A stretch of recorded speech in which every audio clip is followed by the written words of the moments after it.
सहनाववतु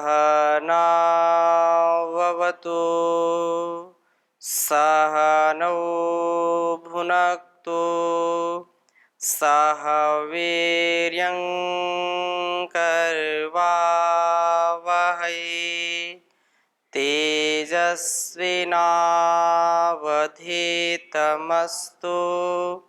मा विद्विषावहै। ओम शांति शांति शांति। वैदिक जीवन पद्धति में हम चर्चा कर रहे थे पितृयज्ञ की, और पितृयज्ञ में वास्तव में पितृयज्ञ का सामर्थ्य किसके अंदर होता है।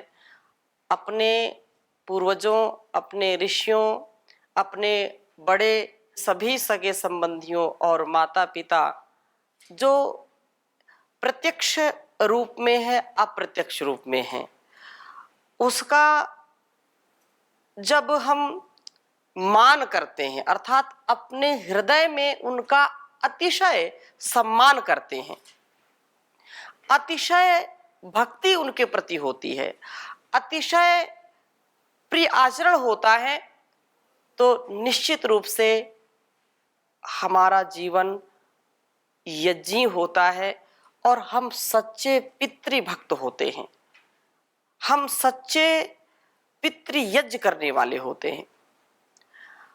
क्योंकि पितृ शब्द से हम माता पिता, दादा दादी, ऋषियों का, देवों का, सबका ग्रहण करते हैं। और पिछली कक्षाओं में हमने अनेक श्लोकों के माध्यम से जो संतानें हैं, वो श्रेष्ठ संतानें, ज्येष्ठ संतानें जो पितृयज्ञ को आत्मसात करने वाले हैं, उनके संदर्भ में चर्चा की, और कौन इसको नहीं कर सकते हैं उनकी भी चर्चा की थी। उसी चर्चा को आगे हम बढ़ाते हैं। आप में से किसी कोई प्रश्न तो नहीं है? जी। यहाँ तो संतान का बारे में जी बोला गया है, अच्छा संतान राष्ट्र व पिता माता का श्रद्धा करे, व इस प्रकार का वर्णन क्या है, कैसे अच्छा करेगा, तो उनका बारे में बोला गया। लेकिन एक बीज अच्छा होता है, जैसे पेड़ अच्छा होता है जी, तो संतान जन्म का पहले जो थी माता पिता, उसी जो आधार है संस्कारित बच्चा जन्म के लिए गर्भधारण से लेके जो आप पिछली कक्षा में बोले थे, तो उनको जो ध्यान नहीं देते तो बच्चा तो अच्छा जन्म नहीं लेगा, जन्म नहीं लेगा तो फिर उससे अच्छा उम्मीद करना, तो फिर क्या होगा, इस बारे में थोड़ा सा मार्गदर्शन कीजिए। गंभीर प्रश्न है आपका। दो तीन हमको बातें समझनी चाहिए। माता पिता का सर्वश्रेष्ठ उत्तरदायित्व, सर्वोत्तम उत्तरदायित्व होता है कि अपने संतान को हर प्रकार से वह तपस्वी बनाए, जानवान बनाए, बुद्धिमान बनाए, बलवान बनाए, और उसकी तैयारी वो पहले से करते हैं। जो ऋषि परंपरा है, जो वैदिक परंपरा है, 16 संस्कारों की जो परंपरा है, वो बिल्कुल एक विज्ञान है। संतान उत्पत्ति क्या है? एक विज्ञान है। संतान उत्पत्ति कोई खेल नहीं है। संतान उत्पत्ति, जैसे आपने बीज की बात करी है, बहुत अच्छा आपने पूछा है। खेती करना एक विज्ञान है कि नहीं? खेती करना विज्ञान है कि नहीं? कुछ लोग बोले इसमें क्या विज्ञान है भाई? लेकिन एक विज्ञान है ये। सरसों को बोने का अलग ढंग होता है, गेहूं बोने का अलग ढंग होता है, धान की रोपाई का अलग ढंग होता है, गन्ने लगाने का अलग ढंग होता है। ऐसे ही अन्य जो फल फूल की या साग सब्जी की खेती करने का अलग ढंग होता है। कुछ बीज ऐसे डालने से भी होंगे, लेकिन सब नहीं होंगे। इसलिए जब हम जो फसल बोते हैं, उसके लिए भी किसान कितनी तैयारी करता है, खेत को कितने बार उसकी जुताई करता है, उसमें खरपतवार उसका हटाता है, उसकी गंदगी हटाता है, उसको बलिष्ठ करता है, उर्वरा शक्ति उसके अंदर पैदा करता है, तब जाकर के अच्छी फसल होती है। ऐसी ही स्थिति सुसंतान उत्पन्न करने के लिए है। पहले उर्वरा शक्ति होनी चाहिए, इसलिए एक व्यवस्था है कि जब गर्भ धारण करने का सामर्थ्य आ जाए तब विवाह करना चाहिए, और संतान उत्पत्ति का सामर्थ्य जब आ जाए पुरुष में तब उसका विवाह होना, मत दोनों का साथ में। फिर उसके लिए गुणकर्म स्वभाव अच्छा बनाए। यदि मेधावी संतान प्राप्त करनी है, बुद्धिमान संतान प्राप्त करनी है, तो जैसा ऋषियों ने हमको संकेत किया है, वेदों में जैसा वर्णन है, वैसे हमको संयमित और मर्यादित जीवन जी करके ऐसे भाव को हम जैसी संतान उत्पन्न करना चाहते हैं वैसे भाव से माता पिता को ओतप्रोत रहना चाहिए। गर्भाधान भी करेंगे, गर्भाधान से लेकर के जब तक जन्म ना हो जाए बच्चे का, माँ एक भी कुचेष्टा ना करे। ये एक बहुत बड़ा विज्ञान है, इसकी चर्चा फिर हम कभी अवसर आएगा तो और करेंगे। संकेत में केवल इतनी सी बात है कि जो संतान माता पिता श्रेष्ठता से पैदा करते हैं उसमें श्रेष्ठ गुण आएंगे, इसमें कोई संदेह नहीं है। परंतु कुछ संतानें विशेष हो जाती हैं कि उन्होंने कोई ऐसा अनुष्ठान भी नहीं किया और उनके गर्भ से एक विशेष संतान ने जन्म ले लिया, तो उसका वह प्रारब्ध भी कह सकते हैं, उसका वो पुण्य कर्मों का फल भी कह सकते हैं, वो भी उसके साथ जुड़ा होता है। एक दृष्टि ये है। दूसरी दृष्टि ये है कि माता पिता अच्छे नहीं थे और बच्चे जन्म लिए, लेकिन उनके कुछ बच्चों के कुछ ऐसे पूर्व जन्म के संस्कार थे और कुछ उनको ऐसा संग मिल गया, सत्संग मिल गया कि उन्होंने अपने जीवन को संवार लिया। ऐसे चाहे देश हो या विदेश हो, बहुत ऐसे प्रसंग आपको मिलेंगे कि घर में पूरा परिवार जो है आहार की शुद्धता नहीं, व्यवहार की शुद्धता नहीं, वो सदा मांस मछली और जो है ऐसे मादक द्रव्यों का सेवन किया, मांसाहार किया, लेकिन उनके घर में कोई ऐसी संतान जन्म ले लेती है कभी उसने खाया नहीं और वो कभी खाते भी नहीं। वो चाहे हिंदू हो, मुस्लिम हो, सिख, ईसाई हो, ऐसे परिवार आपको अपवाद रूप में मिल जाएंगे। यहाँ भारत में ही नहीं, जर्मनी हो, चाहे इंग्लैंड हो, चाहे और जापान आदि में भी ऐसे संतान हो जाती हैं। तो ये तो एक अपवाद की बात है, लेकिन सच्चा ज्ञान, अब मैं मुख्य बात पर आता हूं, ये तो थोड़ी सी भूमिका आपको प्रश्न के उसमें की। सच्ची बात, अच्छी बात यह है कि माता पिता जिनको यह ज्ञान नहीं है कि तर्पण क्या है, श्राद्ध क्या है, सच्चा जो स्वरूप है, तो जो उन्होंने सीखा है वही अपने बच्चों को बताएंगे, तो वही बच्चे उनके साथ वो करेंगे। लेकिन यह जिस घर में, जिस परिवार में ऐसी शिक्षा, ऐसी दीक्षा नहीं है, जहां वैदिक ज्ञान नहीं है और बच्चा यदि थोड़ा संकल्पवान है, जिज्ञासु है, तो अब मैं उन युवाओं के लिए बात करता हूं आपके प्रश्न के आधार पर कि उनको ऐसे संस्कार नहीं मिले, घर में माता पिता से नहीं मिले, लेकिन कम से कम परमात्मा ने उसको यंत्र तो दिया है, उस परम पिता ने तो बहुत कुछ दे दिया है। तो उनको ये बात हमेशा याद रखनी चाहिए कि उसका अपने माता पिता के प्रति क्या कर्तव्य है, वह क्या ऐसा कर्म करे जिससे उसका वंश, उसका परिवार उन्नत बने। इतना तो विचार करने का सामर्थ्य ईश्वर ने दिया है ना, तो ऐसा विचार करे, ऐसा व्यवहार करे, ऐसा जो है स्वाध्याय करे, ऐसे लोगों का संग करे जिससे उसका जीवन भी श्रेष्ठ बने और उसका परिवार, उसके माता पिता भी श्रेष्ठ उस जीवन जी करके तृप्ति को प्राप्त हो और उसके अंदर श्रद्धा का अतिरेक हो।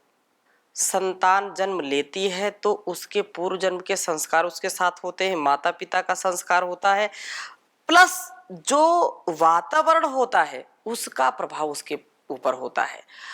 बहुत अच्छा माता पिता ने बहुत उसको अच्छे से पाला पोसा, लेकिन वो कुसंग में चला गया, वो बुरी संगति में चला गया, इसलिए उसने अपने स्वयं के जीवन को भी खतरे में डाल दिया, माता पिता के जीवन को भी, कुल वंश को भी कलंकित कर दिया।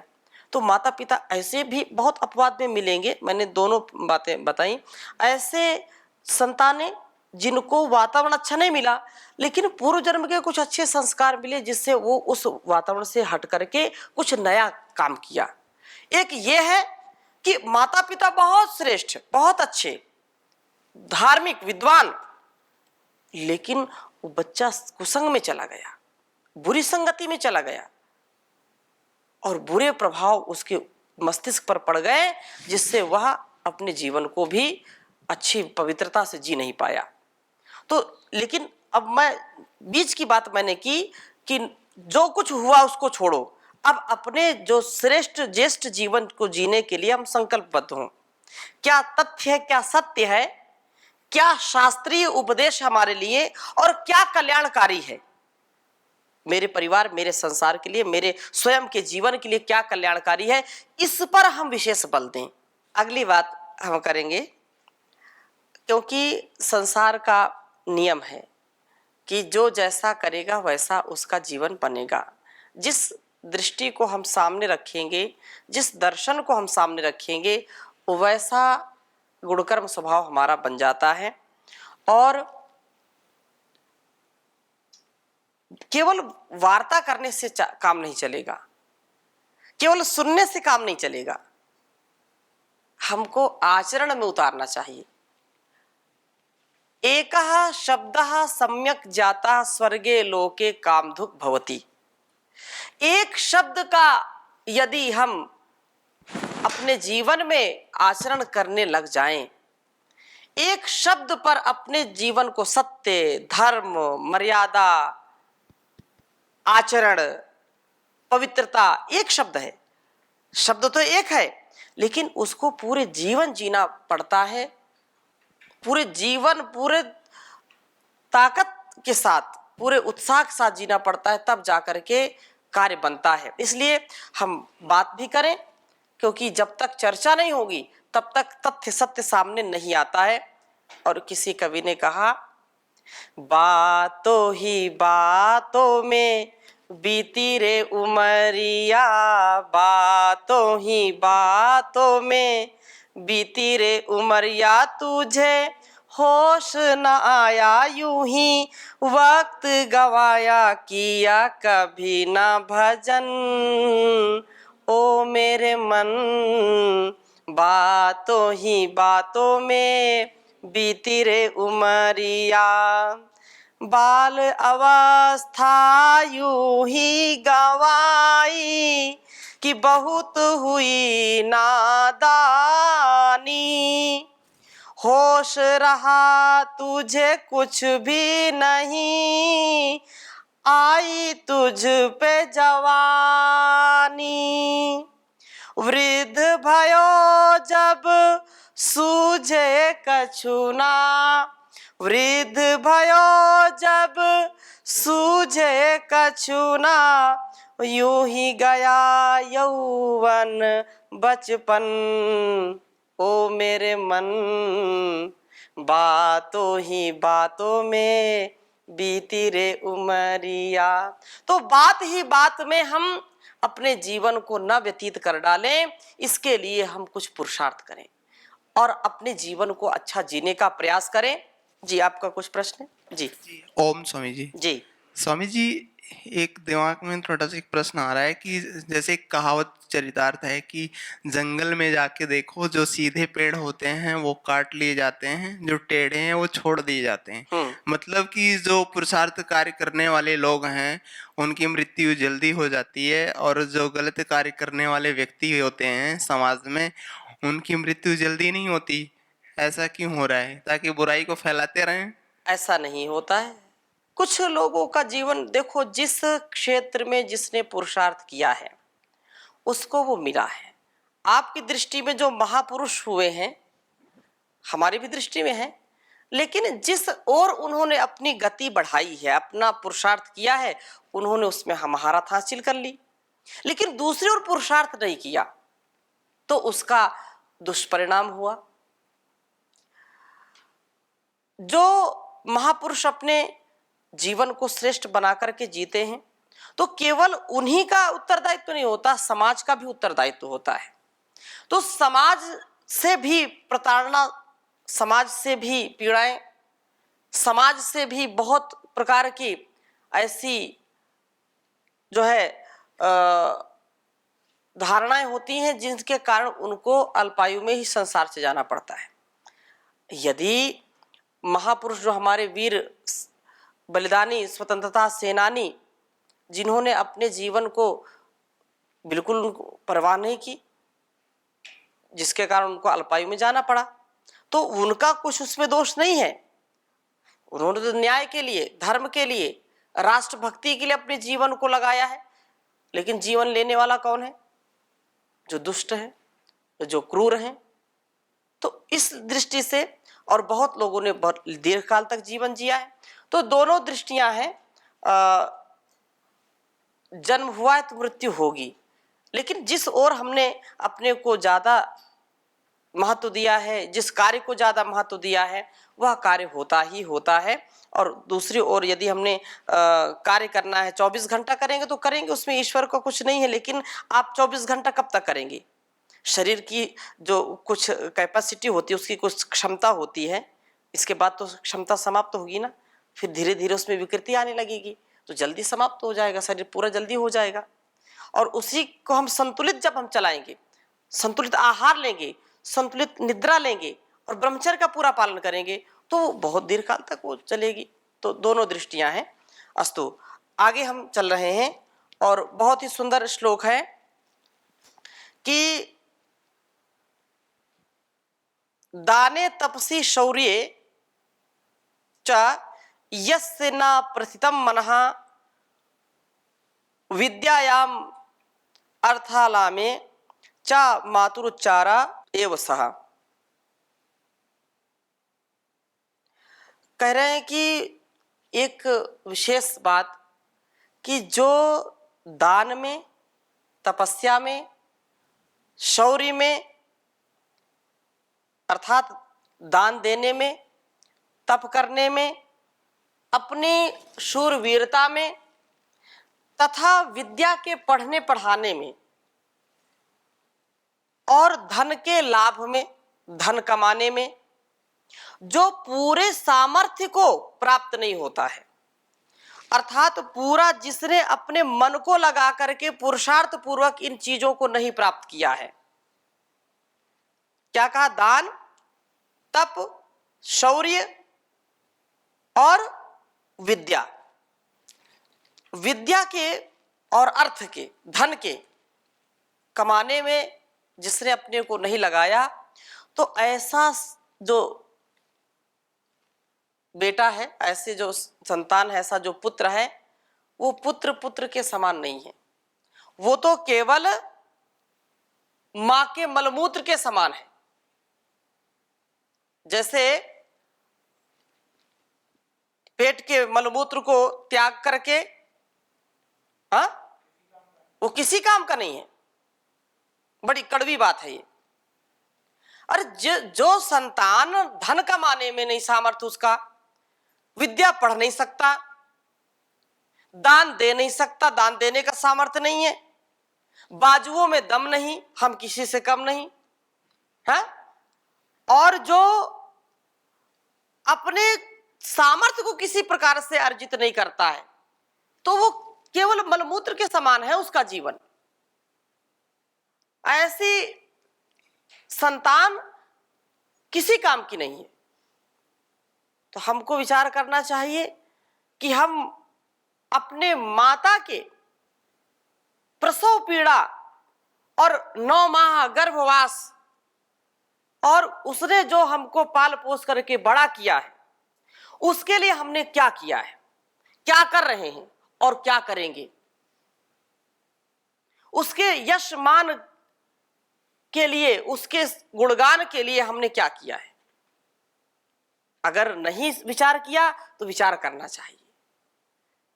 ये बहुत हमको झकझोर देने वाले शब्द हैं और इन शब्दों से भी, इन उपदेशों से भी यदि हमारे जहन में कोई बात नहीं आती है तो फिर कैसे पितृयज्ञ होगा। तो केवल बात करने की है, हम पितृयज्ञ कर नहीं सकते। माता पिता, गुरु, आचार्य, ऋषि परंपरा को हम कभी कलंकित ना करें, ऐसा हम जीवन बिताएं कि हमको पूरा संसार श्रेष्ठ ज्येष्ठ माने। नेक कर्म करना है। धरा प्रणाम करे और गगन प्रणाम करे, धरा प्रणाम करे और गगन प्रणाम करे, धरा पे रहना है तो कोई नेक काम करे, धरा पे रहना है तो कोई नेक काम करे। यहीं पे राम ने अहिल्या नारी तारा था, यहीं पे श्याम ने कंस को पछाड़ा था। इन्हीं आदर्शों को हम नमन और प्रणाम करें, धरा पे रहना है तो कोई नेक काम करे। इस धरा पर उसी का जीवन सार्थक है जो अपने जीवन को युवावस्था में संभाल करके माता पिता के प्रति सदा और अपने कुल वंश के प्रति सदा जागरूक रहता है, क्योंकि ये बड़ी तूफानी अवस्था होती है। इस तूफानी अवस्था में व्यक्ति को होश नहीं होता, जोश में होश खो बैठता है, और वो जवान जो इस वतन के लिए जीता है, राष्ट्रभूमि के लिए जीता है, उसी का नाम होता है। और लोग जो इस पर ध्यान नहीं देते उनका नाम बदनाम होता है। इसलिए बदनामी से बचें, अपयश से बचें। यश ही जीवन है, अपयश मृत्यु है। यदि हमको जीना है तो हम यश वाले कार्य करें, यश पूर्वक जीवन को जिएं।